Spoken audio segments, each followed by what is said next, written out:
It's a heartbreaking fact, but it's a fact nonetheless. Metal Gear will never be the same again. Even if by some miracle Konami does ever decide to bring the franchise back, unless they just want to sit on a moneymaker for no discernible reason, without the guiding hand of the mad genius named Hideo Kojima, the series will just be different. Different, however, doesn't have to mean that it'll be bad, and assuming that we do get a Metal Gear Solid 6 in the next few years, there's certain things that we'd like to see. In this feature, we'll be formulating a wish list of sorts for the hypothetical Metal Gear Solid 6, where we talk about some things we'd like to see it do and not do, before, in the second half of the feature, moving on to talk about a few of the storylines it could be focused on in any one of our ideal scenarios. Well, first of all, it needs to exist, but here are 15 things that it needs to do. No open world. Metal Gear Solid 5 is a divisive game for many reasons, and among those reasons is its adherence to an open world formula.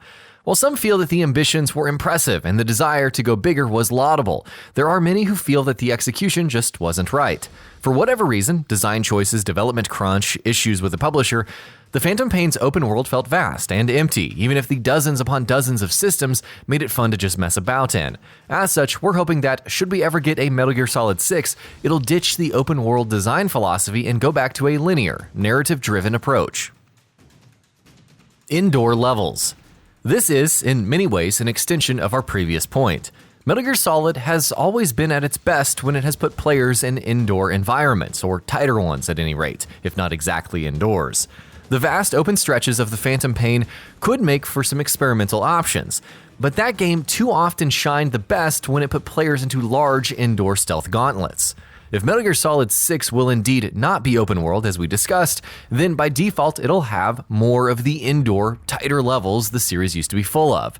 But if for some reason it is open world, we're hoping that the main missions, at the very least, will take us into tighter spaces to stealth around in. Systemic stealth.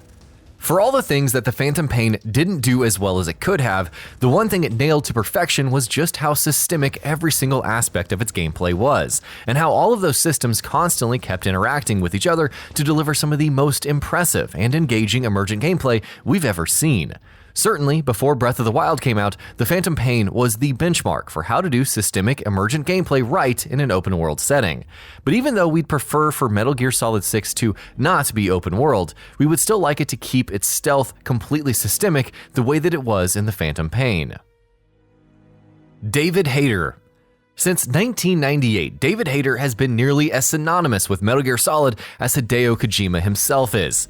Okay, well, maybe not quite at the same level, but fans of the series have considered him to be a vital part of the experience. As such, when he was replaced by Kiefer Sutherland in The Phantom Pain, who probably would have been able to be much more impressive had he actually been given more stuff to work with, fans didn't take kindly to his absence. If and when Metal Gear Solid 6 is ever made, and if either Solid Snake or Big Boss are a part of its story, having David Hayter involved with the project would have to be an absolute no-brainer. Online. Metal Gear Solid 5's online component, the FOBs, might have given some enjoyment and mileage to several fans, but in the larger scheme of things, it was ultimately completely unnecessary. It didn't contribute much, and at the end of the day, felt like it had been shoehorned in just so that the game could check that online box. If Metal Gear Solid 6 is to have a multiplayer component, here's hoping it'll be better thought out than the one in the Phantom Pain was. Metal Gear Online. Speaking of online in Metal Gear Solid 5, the FOBs weren't the only multiplayer feature. There was also a new rendition for Metal Gear Online, and as anyone who's played it would tell you, it wasn't very good. It wasn't terrible by any means, but compared to what Metal Gear Online had been in the past, it just failed to grab attention the way that it could and should have. Here's what Metal Gear Solid 6 needs to do with online. Either make it better, or, just remove it. Timers. Even outside of the online and the FOBs, there was stuff in Mother Base and the Phantom Pain that had annoying design decisions, like the timers. Building and upgrading your Mother Base and different sections and components could easily have been dependent entirely on resources and how much of those have to be paid, but the game, in all of its wisdom, decided to attach an annoying timer mechanic to it. Our hope remains that Metal Gear Solid 6 will simply do away with such unnecessary shenanigans. Focus on story. This, more than anything else, maybe other than its ending, is the biggest issue that people have with The Phantom Pain. How it took a series that had been known for a huge focus on story and storytelling, with cutscenes that could be ridiculously long at times, and basically went in the complete opposite direction.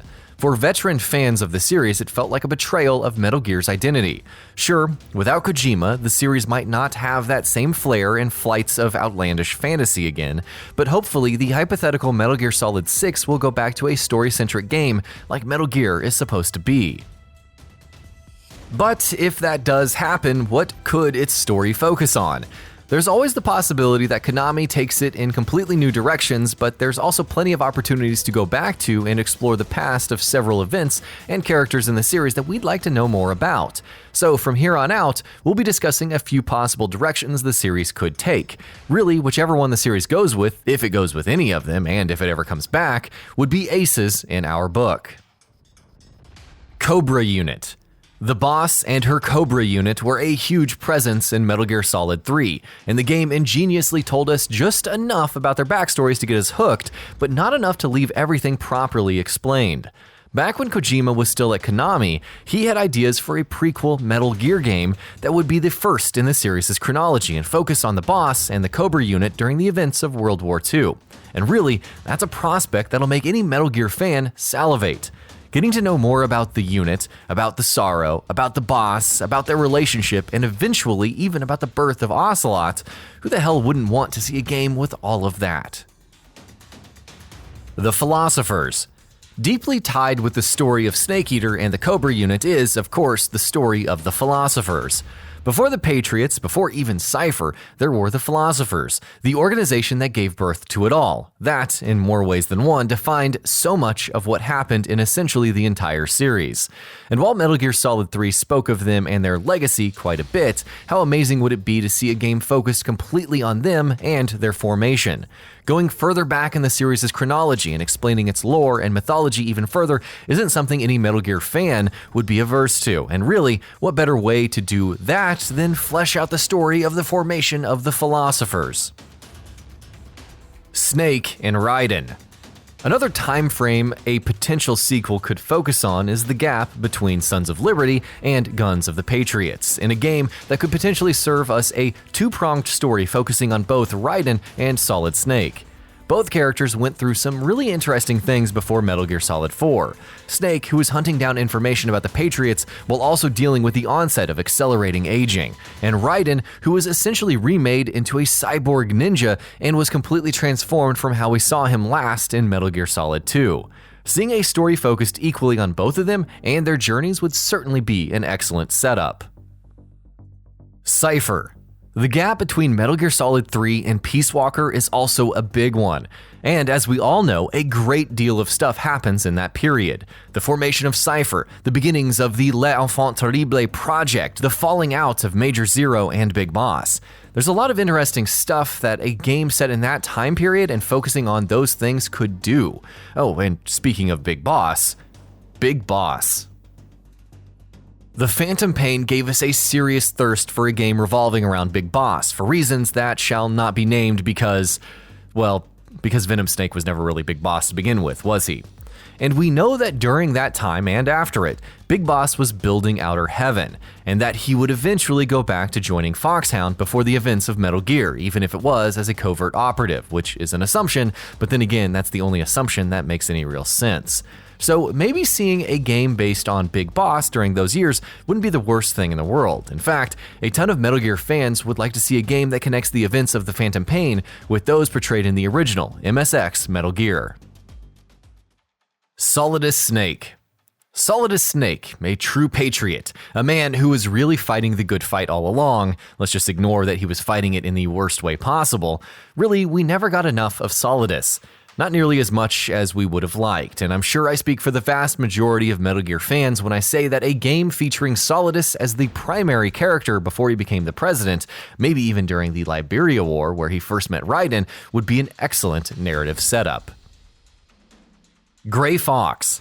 Gray Fox is one of the most enigmatic and, as a result, one of the most popular characters in the Metal Gear franchise, having served an important role in the series on more than one occasion. So it's no surprise that there's a lot of series fans who would want to see a game delving into his past a little more. Sure, we've got Portable Ops, even though whether or not it is canon is still up for debate, but what about a game that goes deeper into the events before Metal Gear Solid 1? Perhaps not a game that focuses entirely on Gray Fox, but a little more background on the character and his history would surely be appreciated by lots of series fans. And that about does it for this video. If you enjoyed what you watched and want to see more from GamingBolt, you can always hit that subscribe button and turn on the bell icon next to it. That way you will never miss any of our videos.